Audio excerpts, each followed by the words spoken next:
Test Strabane Council Chamber.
Good afternoon, everyone, and welcome along to the January Plan Committee meeting, and Happy New Year to you all. Just want to say from the outside here that we're having difficulties with the cameras here in Strabane Council Chamber, so you will not be able to see anybody that's here in the chamber, nor will we be able to see the people that are online.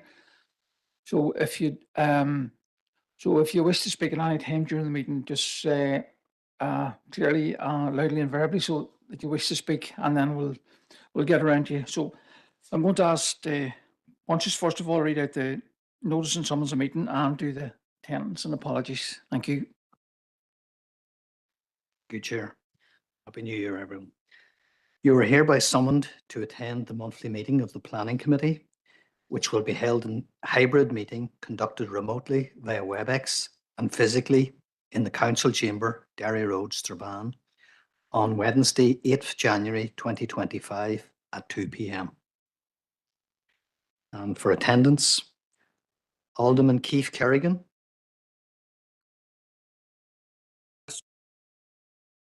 Just online, sorry. Thank you. Alderman Neary McMorris. Online. Thank you. Alderman Janice Montgomery. Online, Pontius. Thank you. Councillor John Boyle. Here. Thank you. Councillor Caroline Devine. And Shaw Arlena. Thank you. Councillor Sean Fleming. And Shaw online. Thank you. Councillor Paul Gallagher. And Shaw. Councillor Christopher Jackson. Councillor Christopher Jackson. Come back to that. Councillor Fergal Leonard. Sure. Councillor Patricia Logue. Councillor Sean Murphy. Sorry, Sean Mooney. Here. Thank you. Councillor Patrick Murphy. On Shaw online. Thank you. Councillor Martin Riley. Apologies. Thank you. Councillor Grace O'Neillis.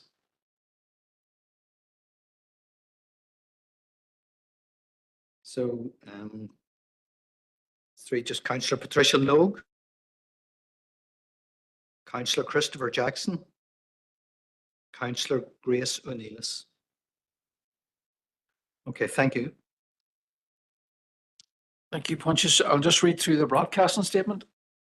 I'd like to remind everyone physically present at this meeting or in attendance remotely that this meeting will be broadcast live to the internet and will be capable of repeated viewing. Broadcasts may be terminated or suspended in accordance with our protocol. Due to your attendance at this meeting, you're consenting to being filmed, although we know it's not working at the minute, and to the use and storage of those images for broadcasting or training purposes, and for the purpose of keeping historical records and making those records available to the public. Members and approved speakers are reminded to only have their mics, cameras on while speaking at the meeting, and to use the chat facility to highlight a request to speak. A copy of the council privacy notice may be found on the council website, www.derrysaban.com. Okay, can I ask for any declarations of interest at this stage?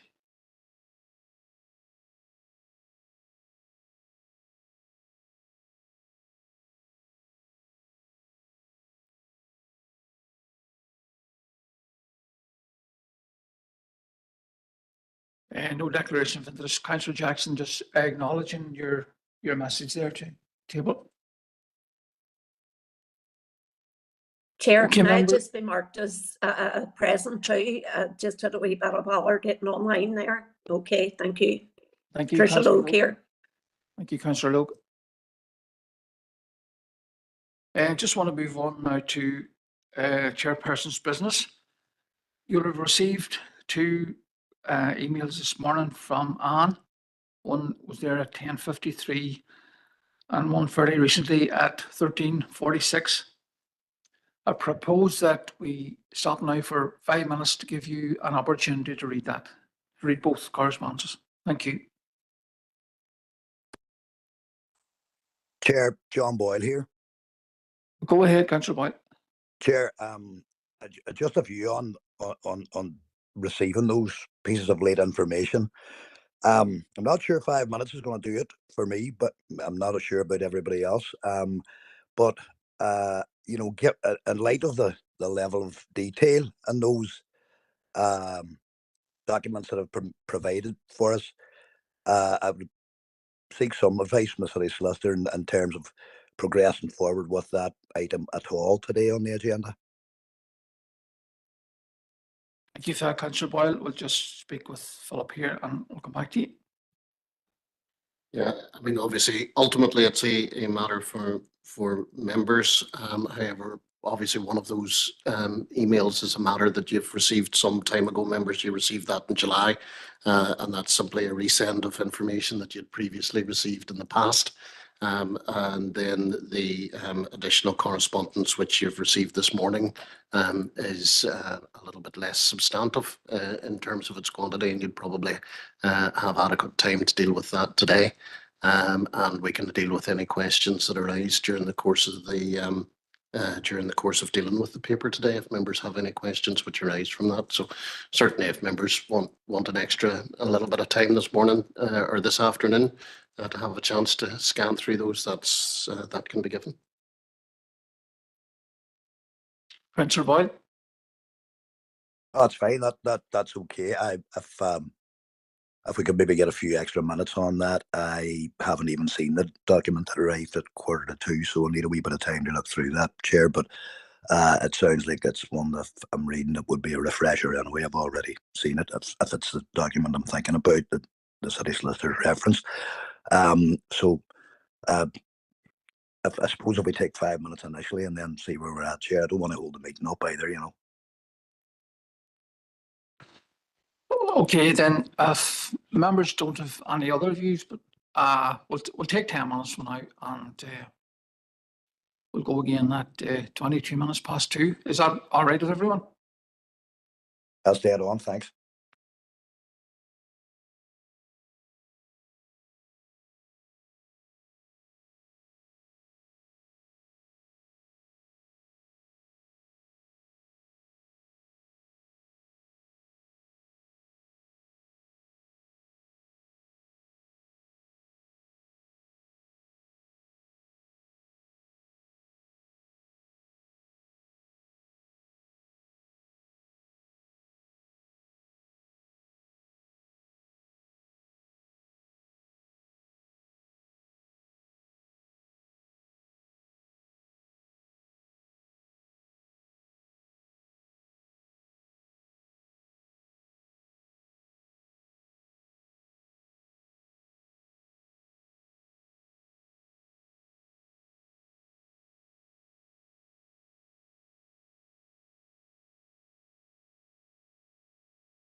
Okay, members, I hope you find that time useful. And of course, whenever we come to that, the item that the emails refer to, of course, you can ask at that time any further questions you may have for clarification, etc.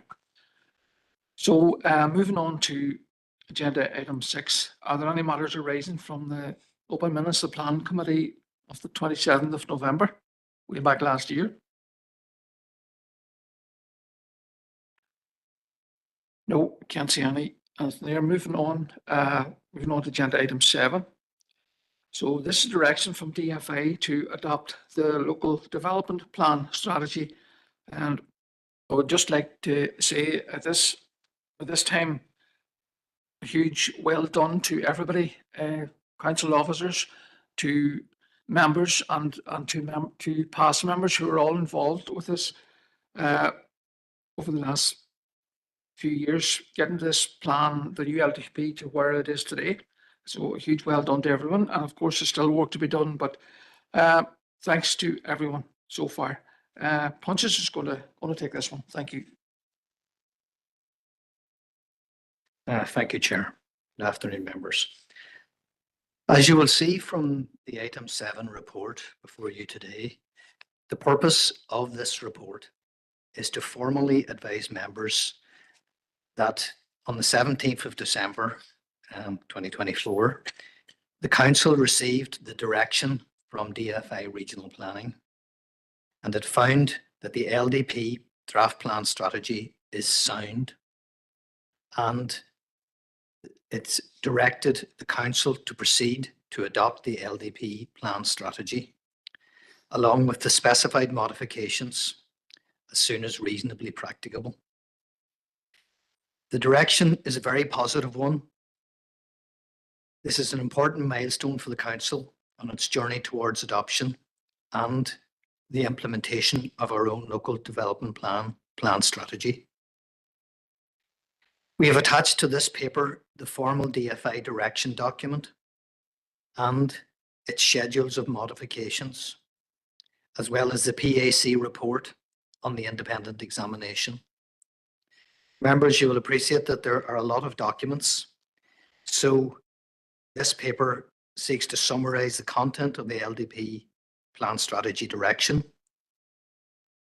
It also takes an initial look forward to the arrangements for the adoption of our LDP plan strategy in the spring of 2025, and also the implementation of the plan strategy planning policies, which will be used in determining our planning applications, both from now that the direction has been received and also then after the adoption itself.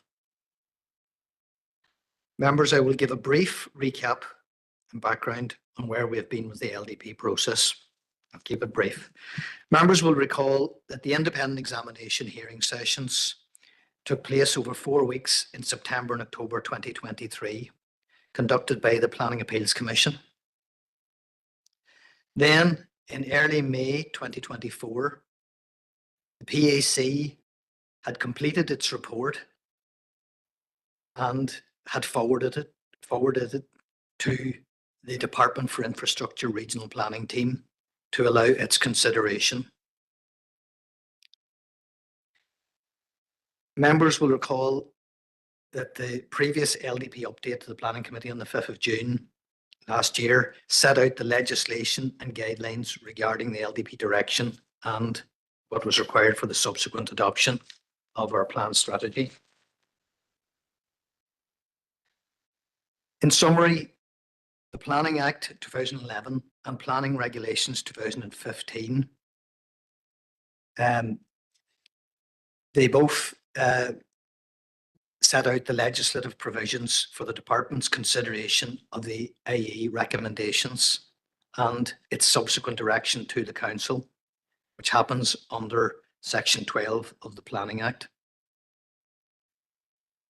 The Act and regulations are included there as a link for members' information. The PAC Independent Examination Report, which is included today, you'll see it for the first time, was required to assess whether the LDP draft plan strategy has complied with all the legal procedural requirements and also whether it is sound. And that's measured against the 12 soundness tests, which are included as Appendix A or Appendix 1 of that AE report. Section 12 of the 2011 Act states that the department must then consider the recommendations and then direct the council to either A, adopt the LDP plan strategy document as originally prepared, or more commonly, to adopt the document with such modifications as they may be specified in the direction, or indeed they could have directed that we withdraw the LDP document. Further details on the process of the receipt of the examination report and the adoption of the development plan document are also set out in the DFA guidance document, DPPN 11, which is included again as a link, this document, for members' information. As was reported verbally to the previous meeting of the Planning Committee in November, officers of the DFA Regional Planning Team have recently been engaging with the Council's officers over the final direction arrangements, and accordingly, DFA has now issued the formal direction documents on the 17th of December, just that last week before Christmas. Direction document and its schedule of modifications are accompanied by the PAC report. These documents are attached at appendices 1 to 8. In terms of the substantive content of the direction, the good news is that the PAC, firstly, and then the DFA Regional Planning Team have found that the LDP draft plan strategy to be sound, i.e., that is, it's subject to the PAC recommended amendments and then the DFA modifications. So it is considered to be sound on that basis. There are no major causes, there are no major issues or concerns. They have both accepted nearly all of the policies and points and the case put forward by the Council in the LDP draft plan strategy. Accordingly, DFA has recommended, directed that nearly all of the draft plan strategy document and the proposed and further changes that were presented should be included in the Council's final LDP plan strategy. The DFA Regional Planning Team has issued, therefore, this formal direction order. It includes 113 modifications in Schedule 2, as well as the other amendments and changes set out in Schedules 1A, 1B, and also some in Schedule 3. So DFA has directed the Council to proceed to adopt the LDP plan with those modifications as soon as reasonably practicable. It's the words they use, and in accordance with the requirements of the legislation and guidance. For members' assistance, officers have prepared a summary assessment of the key points, which I've highlighted in yellow, in the PAC report and the subsequent DFA direction as they emerge in the direction. This document is attached at Appendix 9, I believe. I will now, I can either take that document as read, or I can give a brief, an overview of what it says and the content of the LDP direction. It's up to members. Right. Okay, thank you. Just on that, just one section in it. That summary there, as I say, it finds that the draft plan strategy is sound. It does commend the Council's extensive evidence-based documents, and members will recall there are about 100 of those, include the submissions and support of the University of Ulster University Economic Centre, and there was an extensive review of the landscape character, and also a substantial DS 500 document whereby all of the representations were considered. So it's really commended those reports. It also credits the plan strategy as taking account of the inputs of the consultees, the stakeholders, and particularly of elected members, resulting in an LDP that is shaped and owned by the council. It applies regional policies, but tailored to meet the needs of this district. So I think that's important to draw out. It's in the reports. Yeah. That there document there, it's that summary, it's at page 429 in the pack for members to look at further. Appendix 8, I think. Moving on to the next steps. Members will recall there, we'll see at para 3.4, the council's official LDP timetable had anticipated that the DFA direction would be received in late summer of 2024. And then we would aim by the adoption in early 2025. The adoption, the direction obviously came there immediately before Christmas, and the adoption is now anticipated to happen in April or probably May this year. So there's a few months yet. This time period allows the pre-adoption tasks to be done as set out below. Namely, those tasks that we have to do are the publication of the plan strategy direction documents, and that will be published on our website tomorrow. And to undertake a communication with our key consultees and our stakeholders in relation to that, all of that. The next requirement is the finalization of the LDP plan strategy document so that it incorporates the modifications and the other changes required by the DFA direction and its schedules. We're then required to prepare addendum reports to the sustainability appraisal, which includes the SEA, the Strategic Environmental Assessment. We need an addendum to the Quality Impact Assessment and also to the Rural Needs Impact Assessment, as well as we need to undertake a final Habitats Regulations Assessment, an appropriate assessment.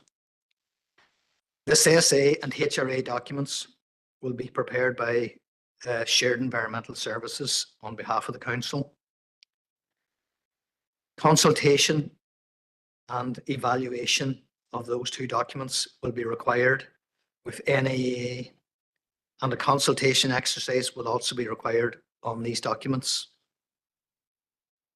in advance of our adoption. So that causes, there's a bit of work to be done there. It'll cause a certain amount of time. Officers will need to also prepare in conjunction with members where necessary and appropriate, a series of supplementary planning guidance documents to provide guidance and to support the key policies in this new LDP plan strategy as we start to implement it.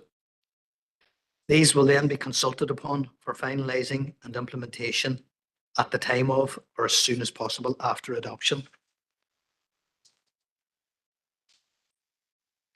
It will also be necessary to undertake a significant capacity building exercise in order to ensure the readiness for the immediate implementation of the LDP plan strategy.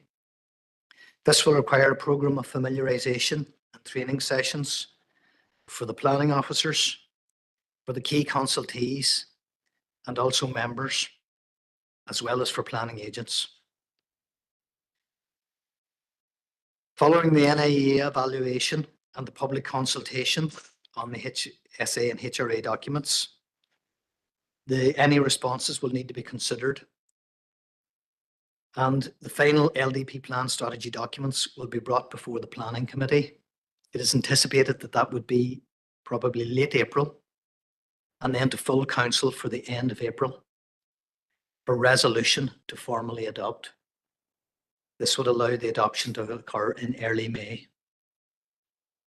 There will also be, of course, the logistics of finalising the plan strategy document, amending, printing, website, launch, publicity, as well as there are statutory requirements for public advertisement, notifications and availability.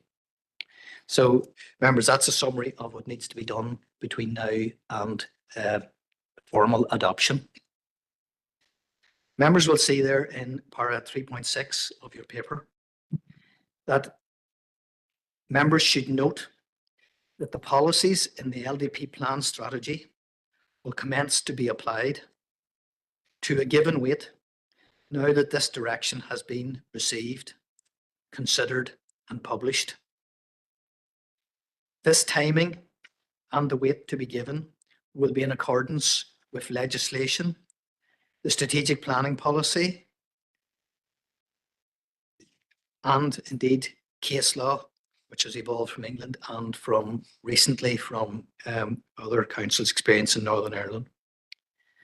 This aspect of the timing and weight is subject to separate discussion and legal advice. It is, however, officers' opinion that the LDP plan strategy should be given limited weight at the minute until closer to formal adoption. The full implementation of the LDP plan strategy will apply immediately upon its adoption, and the existing area plans, or indeed the strategic elements of the existing area plans, and also all the planning policy statements will no longer be material, even for planning applications that are already in the system. And this is clearly set out as an instruction in the SPPS para 111 under transitional arrangements. So members, the recommendation is that members note the contents of the attached direction documents, which are to be published on the Council's website following this meeting tomorrow morning, and for members to agree for officers to progress the above outlined actions in para 3.5 so as to move towards the formal adoption of the LDP plan strategy as soon as is reasonably practicable in accordance with the DFI direction. As I say, adoption is expected to take place in April or May 2025. In particular, members are asked to note the programme of capacity building for members to be provided in the very near future and indeed over the coming months in advance of the full plan strategy implementation and its formal adoption. And details of this can be agreed with members. I'm happy to take any questions, Chair, members. Thank you for that. Conscious a significant piece of work has happened and will be happening. And thanks for setting out clearly there what needs to be done. There'll be a lot of stakeholders involved in this going over the next 4 to 5 months. I'll open the floor now for any questions. Councillor Gallagher there. Thank you. Thank you for the presentation. Well, first of all, it's a big well done to everybody that this has been going for a number of years. But to get the response back has been sound as best as we could ask. So well done on that. It now seems there has to be a whole lot of work done. Chair, my and I've sort of been planning not that very long in terms of planning. But with regards to the capacity building, I've done many years in the community sector. I tried and tested method around the capacity building. That was in the sort of form of like a residential, like over a 2-day period of intense, if you want to call it, looking at the summary documents, how it would work, the potential maybe they have like draft planning applications that may come forward and dissect them and take them apart and as a collective put them back together again through the LDP process. That if we start arranging capacity building for 14 members and we say 2 hours here, 2 hours there, 2 hours here, you make it 5, you make it 3, you make it 2, and you make it a series of different attendees. So I would maybe, I don't know if it's a proposal or not, but it's a suggestion of saying is to try and maybe organise an intensive 2-day solid capacity building in a way, getting whatever locked down and doing it intensely over a 2-day period that I believe would be much more beneficial than part sections. So we could ask council for the money to do that. I don't know if it would be available to this. The budget come up as the planning, but I think it would be far, far more beneficial because Chair, going forward after this is adopted, 3.111111 is not going to work anymore, right? So we're on a new, we're going to be on a new playground, So I think the more that members have the capacity built, the better it will be as it rolls out. Thank you. Thank you for that, Councillor Garrett. Yeah, there's no doubt it's going to be a steep learning curve for us all, but just bring in Eamon at this stage. Thank you, Chair. Thank you, Councillor. Certainly, members will take under consideration the options for capacity building, and we bring something back in to the chamber, and it will be members' decision. Thank you. Thank you, Eamon. Alderman Kerrigan is the next person who's indicated to speak. Go ahead, Thank you, Alderman.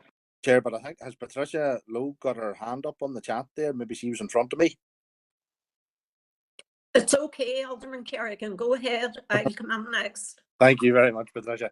I again welcome the level of work that has taken place in regards to this document. And again, there's a lot of detail in reading through that pack.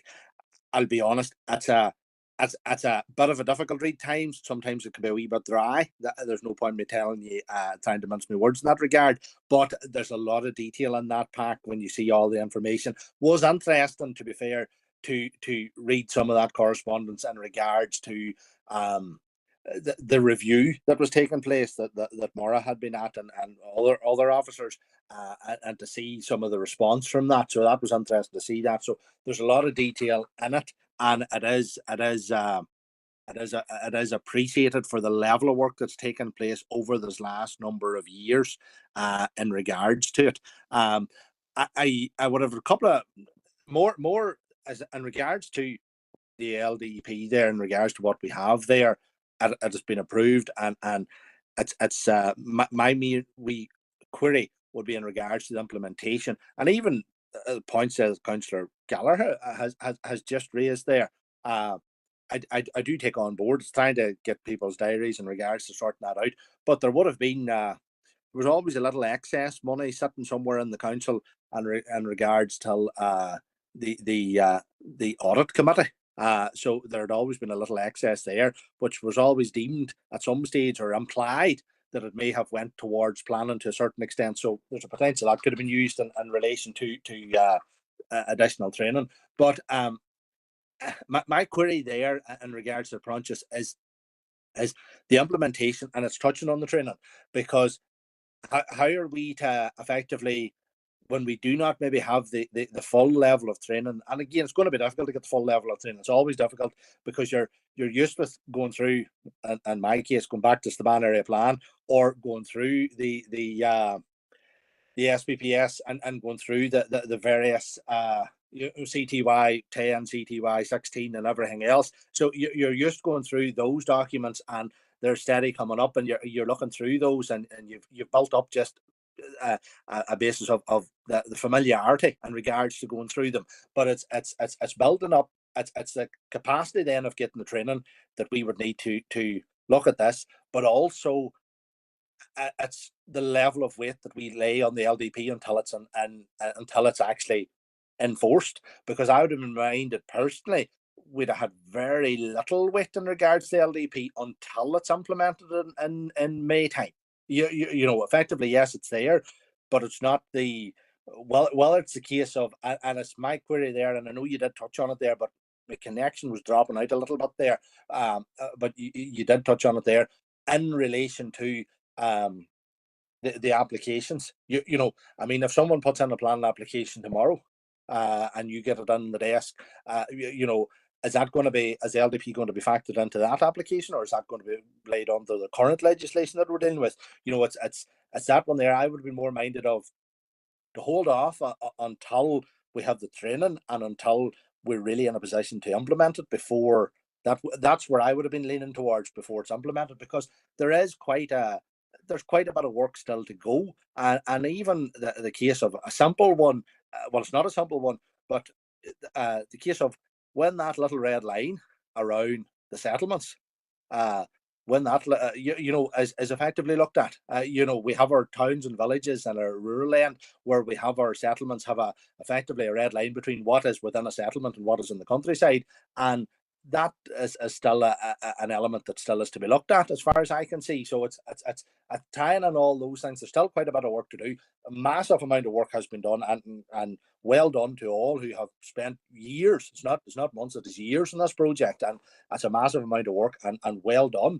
But I would just be slightly cautious as to the implementation, as to and when we are expected to applications coming up before the committee, and we're to expected to make a decision on it based on the current legislation and the CTYs and the Staban area plan or the Derry area plan, and now it's the LDP. So it's just a couple of comments more than anything else, Chair, but thank you very much for allowing me in. Okay, Councillor Kerrigan, I'll just let Bunches come in there. Thank you. Thank you, Chair. So yeah, if I can come back, and then our legal officer can advise if there's anything further required. Certainly, as I've set out there in para 3.6 of the paper, the timing and the weight are very much guided, or they're strong information in the legislation, and also in the regional policy guidance, the SPPS, and a joint ministerial statement, and indeed in the case law as to what weight should be placed upon that. There's no simple, straightforward answer. There's a lot of considerations, as you will appreciate, members, in that. As we've, from one end of the spectrum, it is absolutely clear that as of now, and particularly tomorrow when we publish or make public our documents formally, the LDP draft plan strategy is a material consideration for all decisions going forward. So it is a material consideration. So therefore, some weight or consideration has to be given to that material consideration. What weight is certainly a matter for debate and guidance and training and capacity building, and we can advise on that. As always, with any applications which are coming forward before members on the 22nd, the report, the professional officer report, will set out all the policy considerations, all the existing policies, and it will also include as to what weight the officers are recommending is put on the emerging plan strategy. But there's a full body of case law and SPPS and the joint ministerial statement as to what weight should be given. I believe that it would probably be appropriate to provide some training, maybe a session we can discuss after, maybe even before that committee, in general terms on the case law to advise members on that. But certainly the applications will include a recommendation, an officer's recommendation as to what weight will be put on it. Go back to the specific point that Councillor Carrigan raised about the settlement limits in the area plans. They still exist. Even after adoption, those settlement limits, those are not the strategic elements of the existing area plans. So the settlement limits will continue to exist. But it's our strategic or any policies that are in the area plans, they would be, let's say the draft plan strategy would supersede them depending on the weight that's put on it. Hopefully that gives a guidance and answers on that. Thank you for that, Pontius. I just want to bring in Philip at this stage, please. Yeah, thanks very much, Chair. And just to highlight a couple of points there that Pontius was making. Firstly, there is no doubt that as of certainly tomorrow, when we're dealing with applications, the new LDP will be a material consideration. And as Pontius indicated, our view is that it probably would be given limited weight, but it is a material consideration and it needs to be looked at.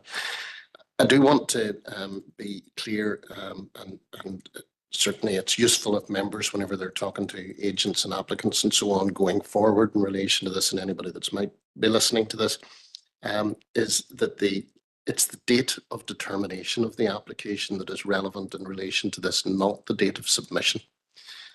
So it doesn't matter that applications have been in the system for some time. As of tomorrow, we will be considering the new LDP as a material consideration in relation to those applications. And just to get into the members' consciousness now, again, as we go forward, when we get to adoption, again, from the moment that the new LDP is formally adopted, then applications will be considered under the terms of the new LDP, regardless of when and for how long the application has been in the system. So I think it's very important that those people who have applications that might be listening into this are aware of that particular point. Just in terms of the training, as Eamon has indicated, we'll come back with options in relation to the training, but given that we do have this meeting coming up on the 22nd, we will try and get in, it'll be a very brief workshop just to kill off some very small points before, in advance of that meeting. That may have to be remote in order to get it into members' diaries or whatever, but just for as many as possible. But to be assured, obviously, as officers are preparing their case officer reports going forward, they will be considering the new LDP, and they will be flagging up relevant issues for members in their case officer reports going forward, no matter how horrified Rosie and Malachy are looking at that at the moment. So, thanks, members. Thank you for that, Philip. Alderman Kerrigan, anything you want to come back on this stage? Or is that No, that's a lot of clarity, so very, very much appreciated. Just one little question there, just on the tail end point there from Pontius, and just querying again. I accept that as I'm going to call it, the red line around the settlements is still in place, but when was that red line first drawn? And when is it deemed that would be reviewed? Because as we are aware, and I know there's capacity issues in regards to NI water and regards to sewer systems for development of settlements. But I'm just querying as to how long those wee red lines have been there, and is it states that they are reviewed, that maybe there are settlements that maybe should be decreased, or maybe settlements that should be increased in size. So that's my only point. Thank you, Chair. Yep. Thank you, Alderman. You will recall that the LDP is a two-stage process, and the draft plan strategy has considered strategically at a sort of at a higher level the size requirements broadly and strategically of each of the settlements within the settlement hierarchy. But it is the immediately after adoption, we will be formally commencing the LDP local policies plan. And that is, to summarize, it's the lines on the map. So all of the zonings will be included in that, all of the settlement limits. So they will all be reviewed through that process. And obviously, members will be very much involved in that process. So if we get this adopted in May, we will certainly be shortly after that, we will be getting as fast as possible into the local policies plan and that process of review of all of those settlement limits. Obviously, they have to be consistent with the draft plan strategy, or the plan strategy as it will be at that stage. Okay, thank you, Pontius, and thank you to Alderman Kerrigan for those questions. Councillor Rogue, Bronorum, sorry, I missed you there, Patricia. Did you hand No, it through? no Go worries ahead there at now. all, Chair, and thank you. First of all, when I start to thank Pontius and all the planning team for getting to where we are thus far. It has been years in the making, and I know it's not completely off your desks yet, but as they say, the back's broke of it, and we're getting there. So I know you did send out the addendum 9, and see, going back and forth and the whole, I suppose, the booklet, and it was a wee bit hard still for me to follow, but just a couple of wee observations and maybe one or two queries, if you don't mind. The first observation, I'm really delighted about the housing, that they have accepted that. That was one that I think councillors Hart that were part of the LDP process fought hard for, even though, you know, we were being told that we have to go by their matrix and whatever. But I'm really glad that our rationale stood up for that, and it's been accepted.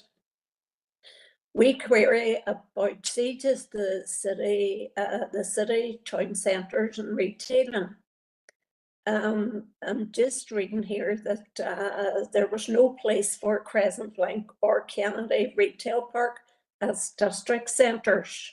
So if you could just maybe refresh my memory, were we actually applying to get them and the district centres?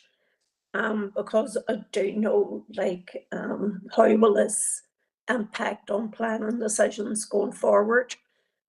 We do know there's a number of vacancies, especially on the Crescent Blank site. So just a wee query there on that. And Branches, just, is there anything else that you think that you should be highlighting to us on the changes? I know you've sent out and you've highlighted in yellow all the different, but in case we've missed something that you think we should be looking at, you know, if I could get your take on that too as well. But I suppose that's the only query about the district centres, and if there was anything else. But thanks again for all the work that has been done. Thank you, Councillor Rogue. Pontius. Thank you, Councillor. On that first specific point, the city and town centre, so the district centres. No, the draft plan strategy had proposed to, we reviewed all the existing centres and any potential district centres, and it is in the draft plan strategy concluded that the 4 existing district centres in Derry City are the only ones which meet the definition and requirements of a district centre. And that was supported by, we got, if you recall, GVA Grimley to do an extensive retail capacity study. And it came up with that conclusion, and the draft plan strategy followed that only those 4 existing district centres should be included and retained and carried forward. So the PAC and DFA supported that. There were no actual representations or requirements, or the case wasn't put to include Crescent Link, because it is what's called it's called a commercial park, and policy RP9 will refer to that. So it wasn't that there was a request or an effort to include that. It's a bulky goods commercial park as opposed to a district centre. There was a request for the Kennedy Retail Park in Derry, or sorry, in Strabane here, to be included as a district centre, but that was rebutted. It wasn't included in the plan strategy on the basis that it would cause undesirable impacts on Strabane town centre. So that was supported by the PAC and DFA in turn. As for your second general point, Councillor, no, the draft plan strategy, as you well recall and we recall, has been developed over many years, and so many workshops and so much input from all the stakeholder events, all the consultees, and from members, session after session after session over a number of years. So everything that we have in it's our councils, it's our own LDP. We as officers and members were happy with what we had put forward in the LDP, and thankfully that has been carried forward, and DFA and PAC have largely supported all of that there, so that it should be the council's own LDP. I have highlighted all the points that I believe that are the main points and the most notable, and a few of the things that members had particularly argued for, and that, you know, the council had, you know, felt very strongly about. You know, for example, you know, they're highlighted in yellow here. For example, you know, the strong growth strategy, you know, the 10,000 extra population, we were going for 9,000 houses, whereas the HGA had only suggested we needed about 4 to 5. So those things are all in here, and pretty much it's those elements that are highlighted in yellow are what I believe members probably would think are most notable. Hopefully that helps. Go ahead, Councillor Oak. Thank you, Prentice, and thank you, Chair. Thank you. Councillor Mooney is the next speaker who's indicated. Thank you, Chair. Just to take the opportunity again to reaffirm my gratitude for officers and Pontius especially, who's put in a large amount of time and a large amount of effort into this document as it is today. I know members as well had a lot of input, but as I said before by Councillor Gallagher and Alderman Kerrigan, it's been a long time coming, and there's lots of effort and lots of drafts and changes and amendments made throughout the course of it. But I'm glad that we're here now, and I'm glad that we're here at this position where, as of tomorrow, this will be effectively coming into force, although not formally adopted by council. And the question I had, I think was asked by Alderman Kerrigan, but it's been answered very clearly by Philip that now, as of tomorrow, that new document becomes a material consideration, albeit not the main consideration as of until formal adoption.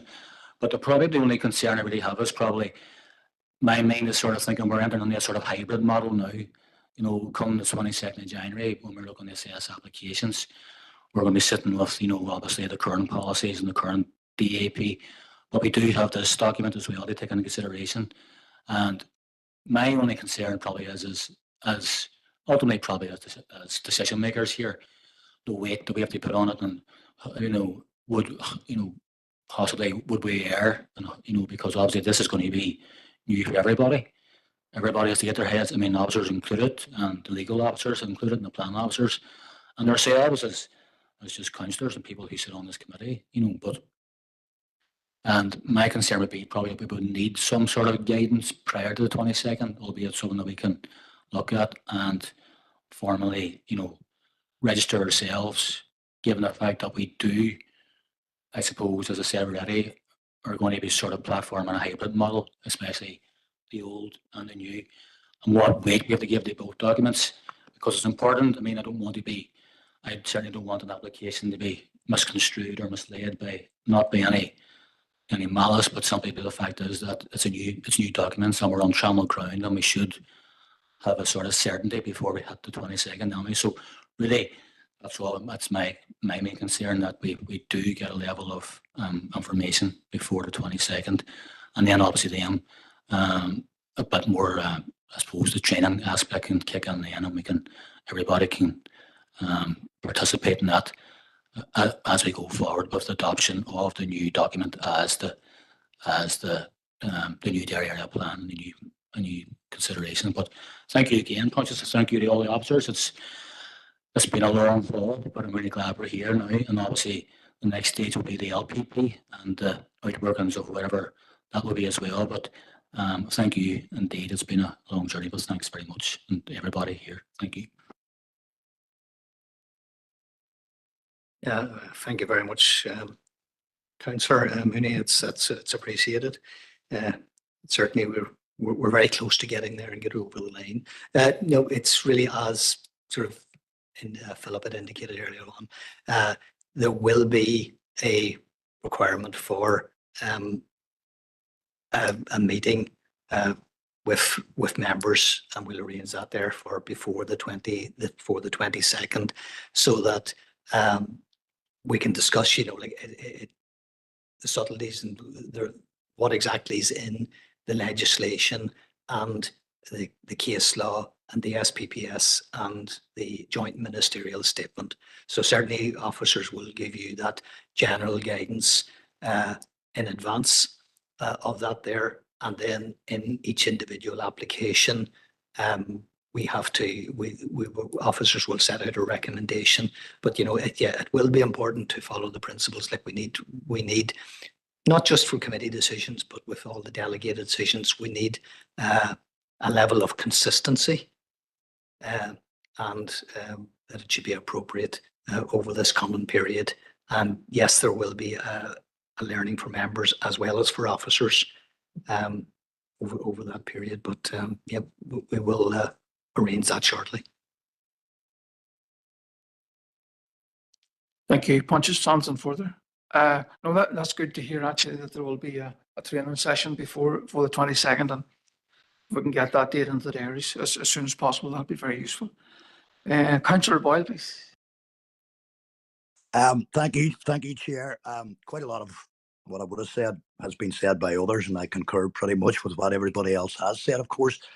So I just want to record my own thanks as well to Pontius, to the entirety of the planning team, to the City Solicitor's Office, and indeed, and I think it's something that should be recognised as well, was the input from a significant number of elected representatives, both current and previous as well. When I think back on when we actually started out in this journey, I think it's nearly 10 years. It's incredible to think back that far. At that time, I thought, we're never going to get there. This is all going to take so much time, but I never imagined it would be as long as it was. However, we are now where we are, and it's a good place to be. I suppose, in a sense, given the timing of the information from the department, it was an early Christmas present for Pontius and his team in particular. And obviously then when that paperwork came through and I saw it, I was absolutely thrilled and delighted for everyone that the soundness of the plan had been recognised. I had no doubt that it would be, but of course you don't believe it until you see it. So again, recording thanks for all of that. It'll be interesting now, of course, to see how it is that we accelerate the use of the new plan. I do agree with some of everything that everybody said in relation to the importance of capacity building and training. And I'm gratified to hear that there will be an arrangement made for very, very soon, actually, for elected members in this committee to start getting their teeth into this. It's obviously going to be a sizable document. sprout. And in actual fact, Chair, in regard to that, I, for one, and I'm sure everybody would probably appreciate having some form of a hard copy of it. It makes it much easier for us to consult and to roll back and forward through it, etc. So I'm making that request on behalf of myself and everybody. I think that would be useful. I also do agree with Councillor Gallagher. I think an intensive period of training at some point would prove potentially more beneficial. I've always found over the years as well, even in the preparation of trying to get through this, that the piecemeal approach didn't always work for everybody's diaries, and so therefore sometimes you might have missed a session, and then there were other sessions you were at. Whereas I think something intensive means that we would all have the opportunity to be there to basically miss nothing, and so I think Councillor Gallagher's right in that regard. It's a very good, to use the word, sound suggestion. I think clearly the weight of the consideration and how much of a material consideration it is now. I for one will obviously take the usual advice from council officers as well. I think it's going to prove tricky for us, but I'm sure we can work our way through it. I don't have any specific questions in relation to how we're progressing forward with it. As I said, it's accelerating and it's going to move fast from here now. So just a huge well done to everybody, I think, is really my main sentiment here today. I apologise I couldn't be with you physically today. I'm actually a little bit under the weather, despite the bad weather as well, Chair. So thank you so much to everybody. Looking forward to getting our teeth into it now. And as I said, if we could maybe get a hard copy, I'm sure that's easy enough to organise. So cheers, Chair. Thank you very much. Thank you, Councillor Boyle. Pontus. Thank you again, Councillor, for thanks. With regard to the actual documents, as we've said earlier, they are a material consideration going forward as of now. They will be placed in the public domain formally tomorrow morning. They'll be on the councillor's website, on the council's website, on the LDP page, and for not just members, officers, but for agents, etc. The documents are publicly available and can be interpreted, and as of now, that will inevitably involve the use of the published draft plan strategy document together with the it will be necessary to read the direction and schedules along with it to actually see whether or not there's any changes.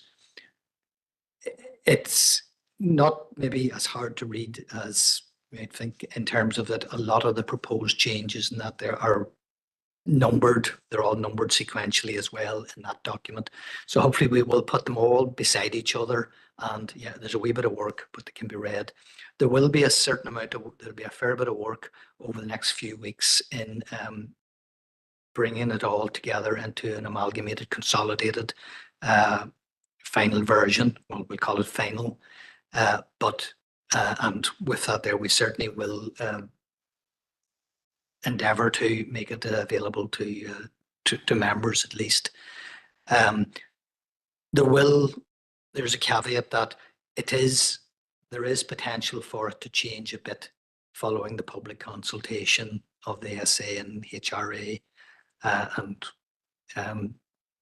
which will probably happen about from March. So, but we will get a 98, 99%, we'll say 99% anyway, document prepared over the next couple of weeks. And hopefully that will help. Okay, thank you, Pontus. Councillor Jackson, please. Gormagh Chair, can you hear me? Yes, can hear you.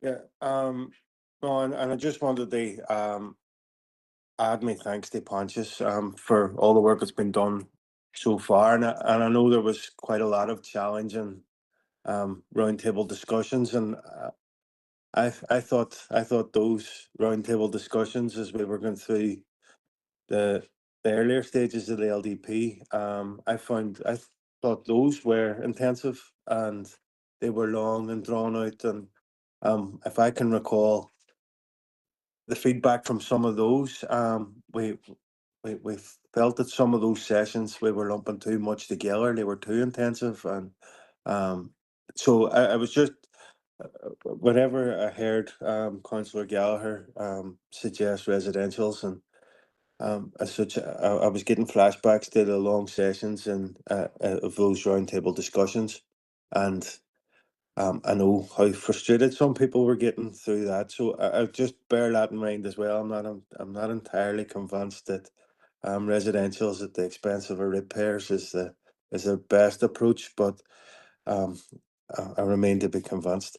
But but I do agree that there does need to be an element of training in advance of the next planning committee, and I'm reassured that that's going to be put in place.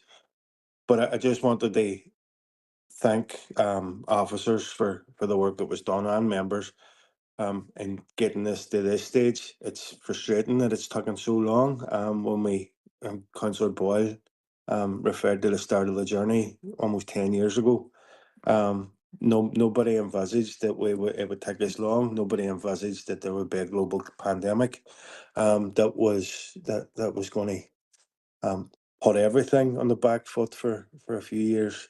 But as has been said, we are where we are now, and one of the things that's worth commenting is that the number of the amount of input from key stakeholders in relation to our local development plan, or this draft plan strategy.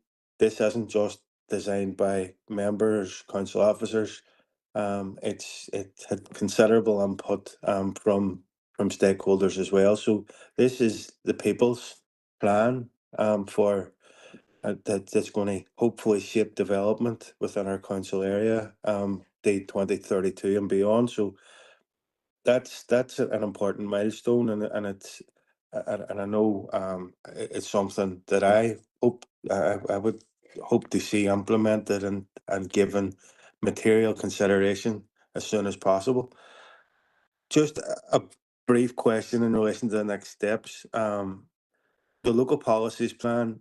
I know, Francis, you referred the next step.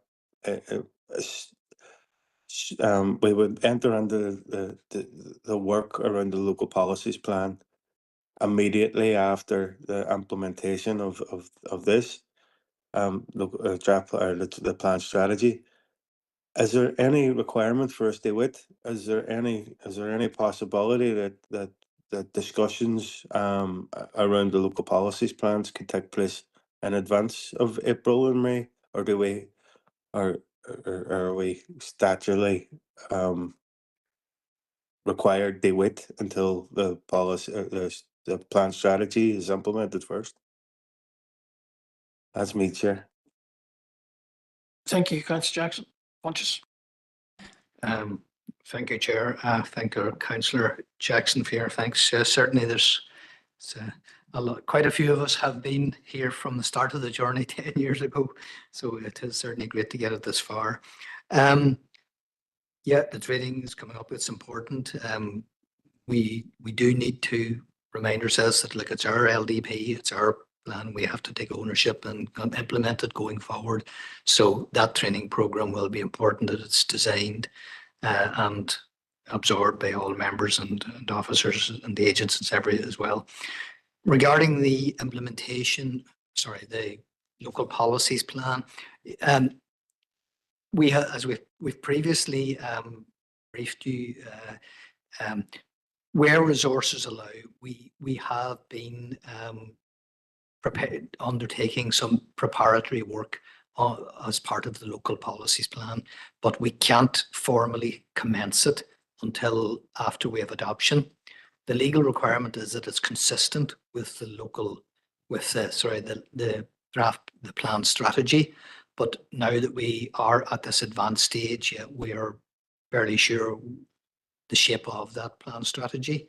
So we can continue to do the preparatory work, but it would be I don't think there will be the resources. I think we will have a lot of all of our effort will be, or a lot of our effort will be involved over the next couple of months in getting this adopted. There's a lot of work involved in that, but certainly we will continue to do the preparatory work so that we can hit the ground running as soon as the adoption takes place.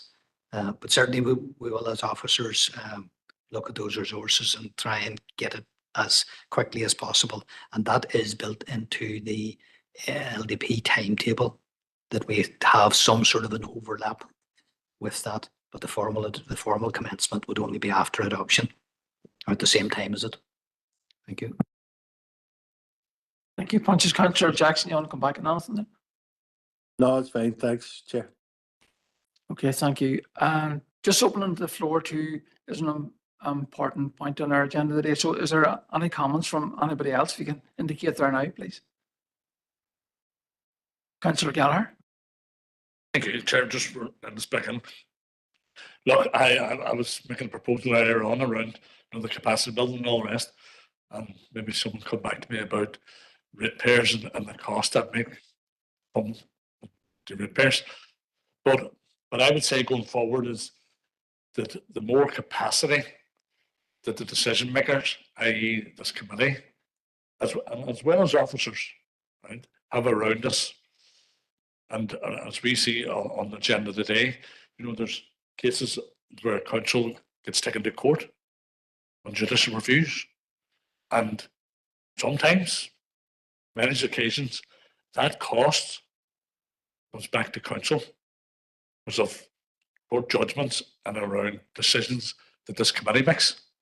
So the more informed and the more the capacity of the committee, then the better the decisions you would expect to come out, and then the less likelihood further down the line of costs to our repairs. That's what I was trying to get at. Thank you, Chair. Okay, thank you, Councillor Gallagher. I can't see anybody else indicating to speak at the moment, so thank you for the discussions on that. And as I said at the beginning, well done to everyone. And I suppose encourage everyone involved to keep the momentum going well over the next number of weeks. Thank you. Moving on to agenda item 8, and Irie's going to take us through this one. Suzanne, my apologies, Suzanne. Thanks, Chair. Good afternoon, members. So this purpose of this report is to advise you of receipt of a notice of opinion from the Department of Infrastructure, which we received on the 5th of December. And that is for their proposal to approve the Reserve Matters application for the change of use of the former military barracks, military buildings, including alterations and extensions to provide a maritime museum and archive, parking, landscaping and associate works at Ebrington Square. Members will be aware that this is a renewal of a previous Reserve Matters, previously approved back in 2016. The paper includes a short note on the key issues of the application. And also, as part of the paper, I have proposed a draft response. Procedurally, the department asked us as a council, do we want to be heard in front of the Planning Appeals Commission? And I, as officers, we have recommended that we do not require an opportunity to be heard in front of the Planning Appeals Commission. So just an update, we have now the notice of opinion. We have no issue with it, and seeking members' agreement to proceed on that basis today. Thank you. Thank you, Suzanne. Our Councillor Mooney, go ahead. Thanks for letting us on, Chair, and thank you, Suzanne. It's good news, the decision from the FA in relation to the maritime machine. It's obviously a key strategic asset and council's plans going forward, and I'm glad to see the decision from the department. And obviously there is an appendant letter, which I have no problem with going, and I'd happy to propose it. But thank you for bringing that forward today, Suzanne, and thank you indeed. Thank you, Chair. Okay, does anybody else want to speak on this one? So I take it everyone is in agreement to go forward that way? Thank you. As members, my apologies. Just going back to LDP one, 1 minute there on page 17. Is everybody content with as in 3.5 and the way forward as laid out with regards to LDP and the way we're going forward over this next number of weeks? Can I take that everybody's content with that? If you're not, just indicate there now, please. That's dead on, Chair. Thank you, members.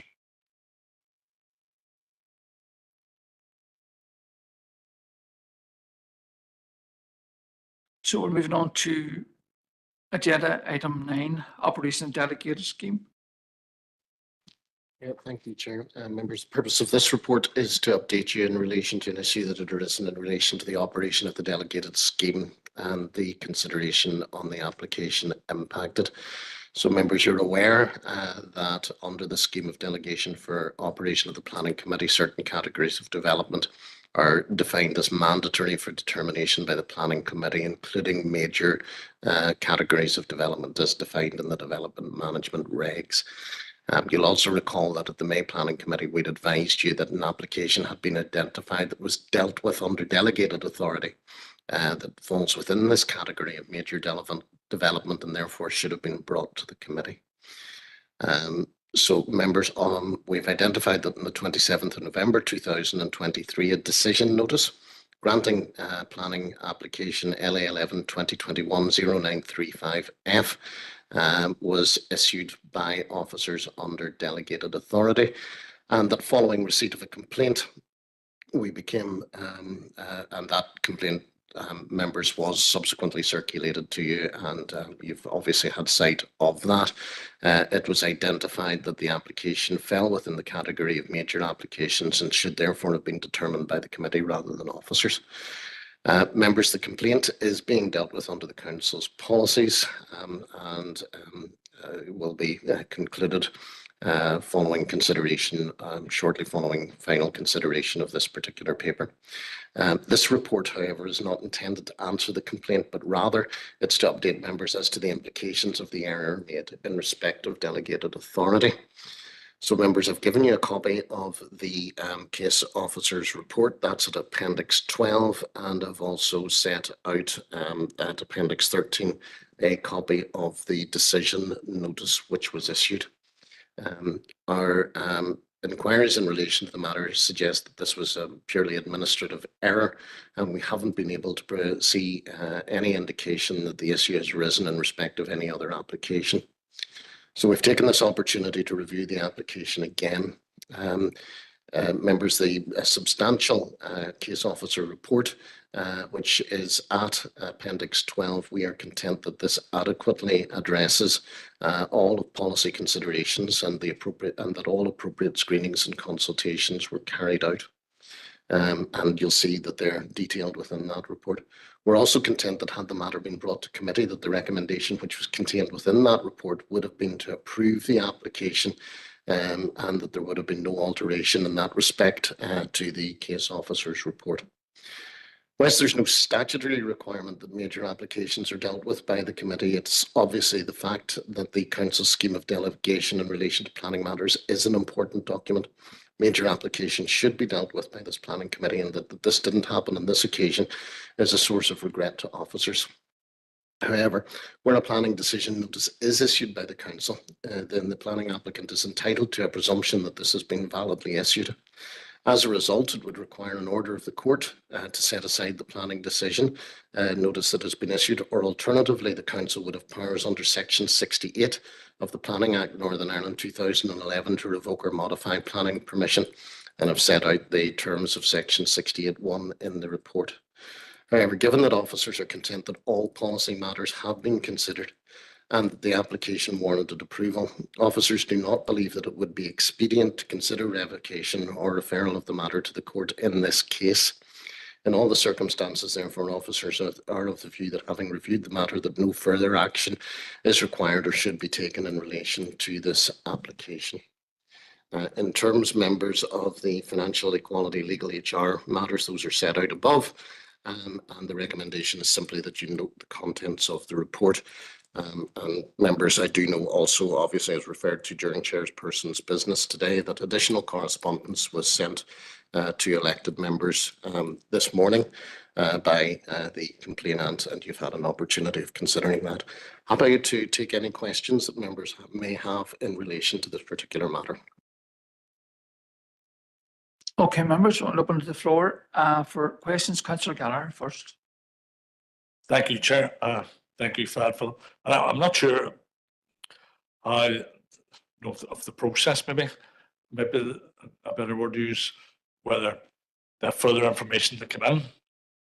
That's very detailed, and it's just back and forward, across the whole application and the process and all the rest. But I'm just wondering, is that information that we got today, and there's outlines a number of questions, 5, if that's relevant to today's meeting? Is it relevant to be answered potentially back to the complainant and a process going on there? Or is it relevant maybe today that those 5 questions could be answered? Just putting that out there, Chair. Thank you. Go ahead, Phil. Yeah, thank you, Councillor Gallagher. I mean, firstly, it's important to note that the issue which is before you today is in relation to whether or not any further action needs to be taken in respect of the factual position that the decision notice did issue to the planning applicant.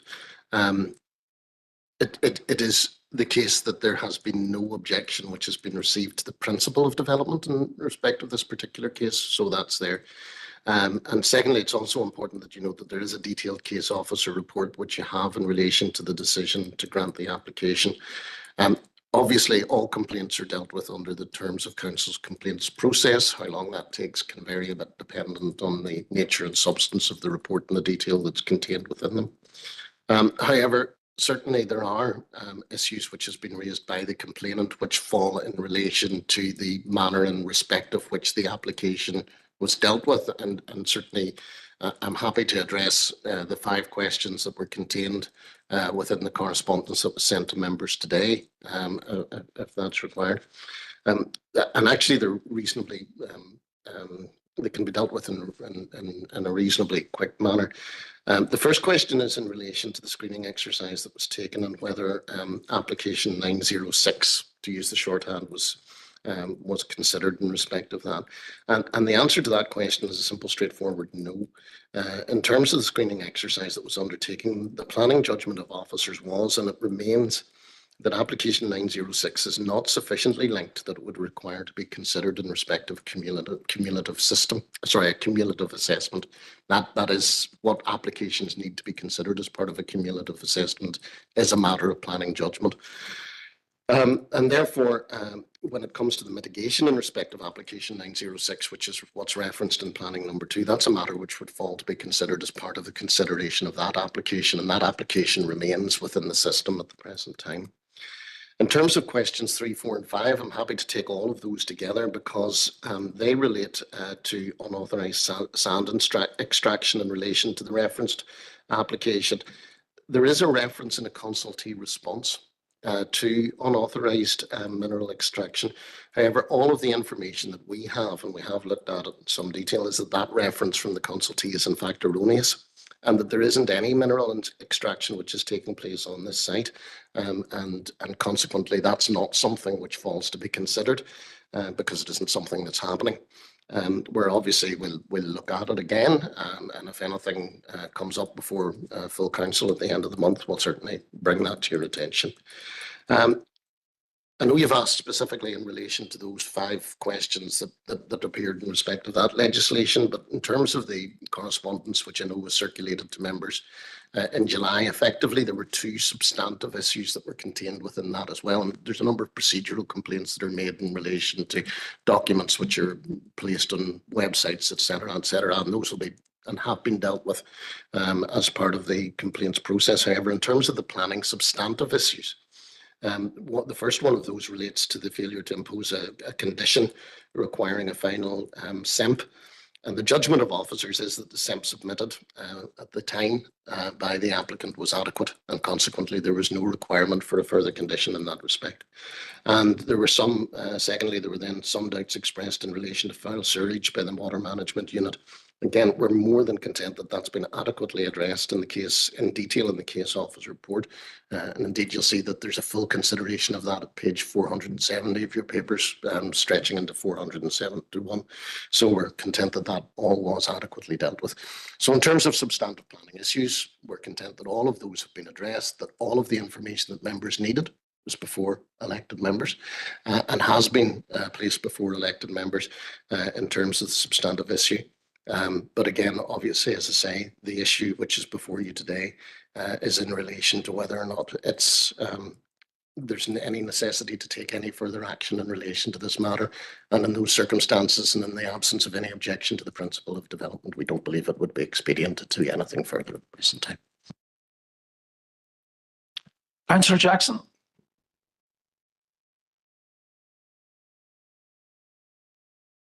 Councillor Jackson, if you had a question there for Philip. No, apologies, Chair. I had indicated earlier to come on. I had dropped out, and I missed Philip's the first part of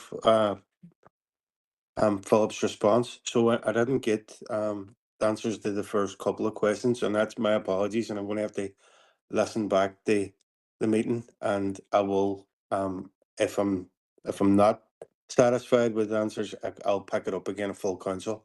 But my apologies, I dropped out during whenever Philip was answering the questions.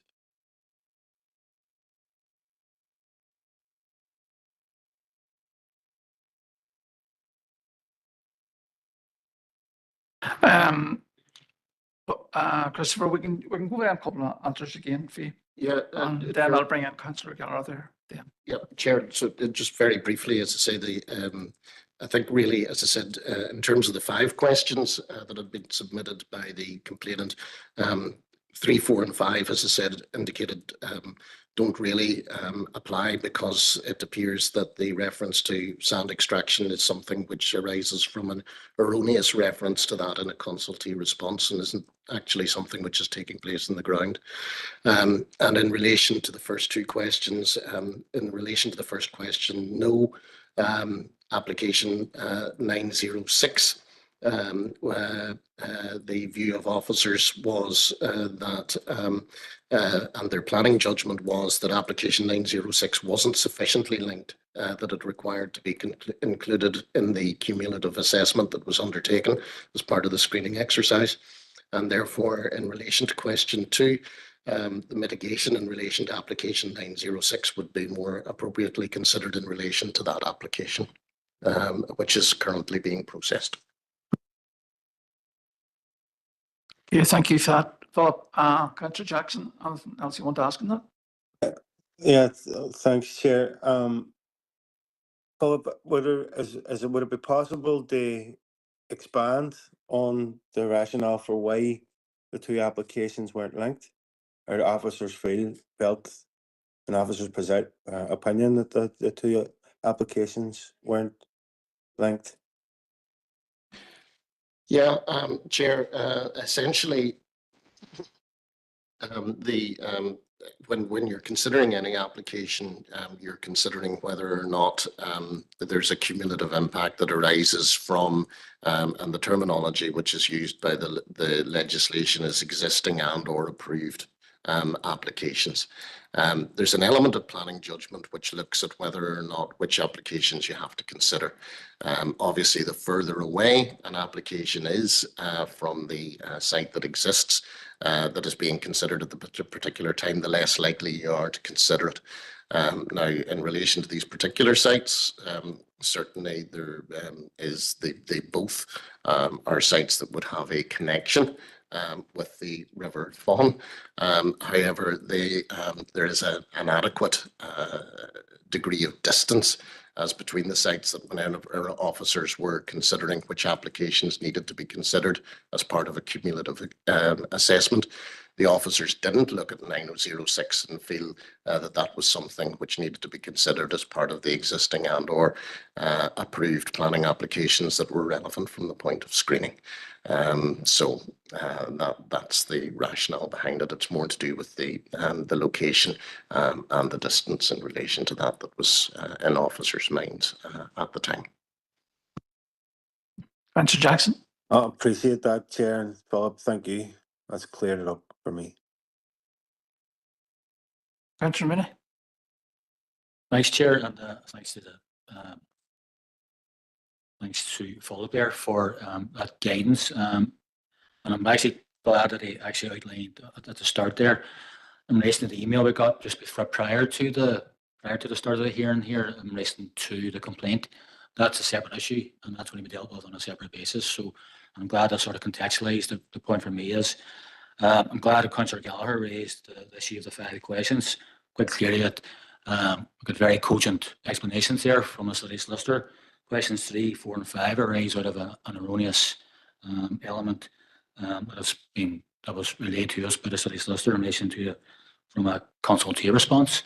And the other 2 questions, I'm satisfied that officers were correct in their judgment. Obviously, question 1 was based on planning judgment, which is essentially that's what a lot of the work remains about these matters from officers. They rely on their experience and judgment to apply to issues like that. So in relation to this, I'm content from the answers I've received anyway to move on.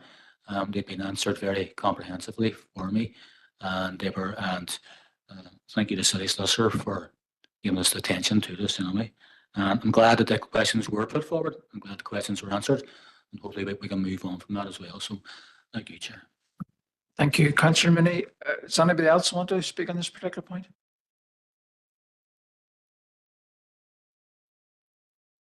No, I'm not getting any indication there. So the recommendation, members, is that members note the contents of this report.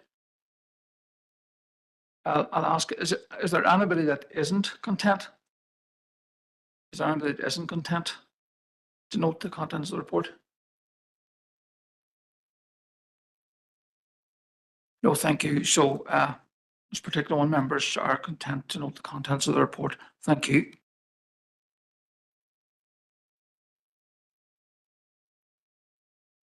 Okay, so we're moving on to agenda items number 10 and 11.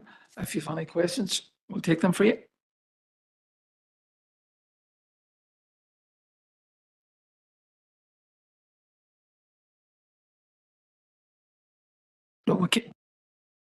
No, can't see any questions on that. We're going to move into confidential. Chair, Go ahead. Chair, just in relation to item 10, and it links back to the earlier discussion around the draft plan strategy. Item 10 relates to the list of decisions issued during the month of December, and there was a considerable number of HMOs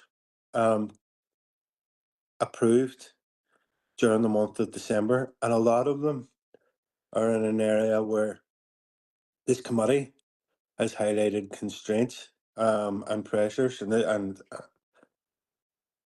I wanted to, I suppose, ask the question around why there were so many during the month of December. The month that we got our LDP, draft plan strategy approved by DFA, and I just want assurance from officers that that we're not prejudicing our local policies plan by exceeding a threshold in any particular area of HMOs. So I know it's a topic that has caused great discussion within this committee, and I suppose wider council. And it's alarming to see so many HMO applications in in one particular geographical area within the month of December. So just highlighting it and asking, is there any explanation or is there any information in relation to that? And can we get assurances that there's none of the thresholds that have been identified as part of our draft plan strategy have been exceeded? Thanks, Chair. Thank you, councillor, for your question. Suzanne? Thank you, Chair. Yeah, thank you, Councillor Jackson. So members and council will be aware of wider resourcing issues that have impacted the ability of the development management team to progress applications to decision throughout the latter part of the year. And you'll be aware of that from the monthly list that would have went to committee. We have had a number of staff now resourcing solutions within the team, and that has meant that those applications that were previously delayed have now been able to be concluded, and that has resulted in a number, I accept, of HMOs applications. Those are applications that were in the system and that officers have now been able to progress through, in addition to a wide range of other applications as well. In total, there are 67. So that is the highest number of applications we've issued, as I say, in the latter part of the year. In terms of assessing those against the draft plan strategy, those applications have been assessed under the current planning policy at that time. Okay. And again, we're assessed under the arrangements that are set in place in terms of the normal procedures in terms of the delegated applications. So just providing clarification on that, Chair. Thank you. Thank you, Suzanne. Pontius would like to come in on this now. Thank you, Suzanne. Just to follow up on that,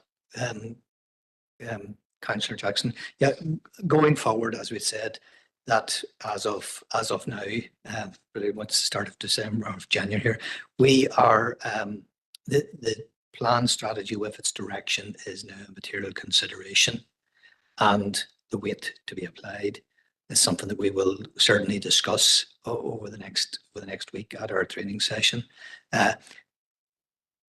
We'll not go into the detail now, but yes, the consideration which is being done for all applications now is to whether or not an application individually or cumulatively would be premature and prejudice the LDP plan strategy.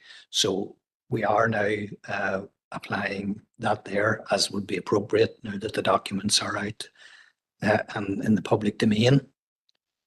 So we will be assessing that on every application about prematurity and also about what weight would be applied to the applications. So that's something we will cover in our training session over the next week. Just to reassure you. Thank you both, Suzanne, Pontius. Christopher, is there anything you want to ask on the back of your answer there? No, thank you, and thanks to Suzanne and Pontius for that, and for that clarification, because an initial reading, the cynic on me thought that there was almost a rush of to get applications through before a rush from applicants to get applications through before our plan became a material consideration, but the explanation that we received from Suzanne has cleared that up, and that's not the case. So thanks for that. And it is reassuring to know that the policies that have been put in place as part of the draft plan strategy will be a material consideration. So those protections are in place to protect residential characters of particular areas of whenever there's massive pressures in relation to HMO. So thank you for that. Thanks, Chair. Thank you, Councillor Jackson. Just in case I moved on too quick there, is anybody else any questions for under agenda items 10 and 11?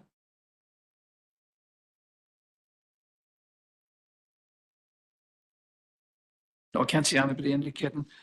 So the next two items are under confidential. Could I have a proposer and seconder for confidential? Proposed by Councillor Mooney, second by Councillor Gallagher.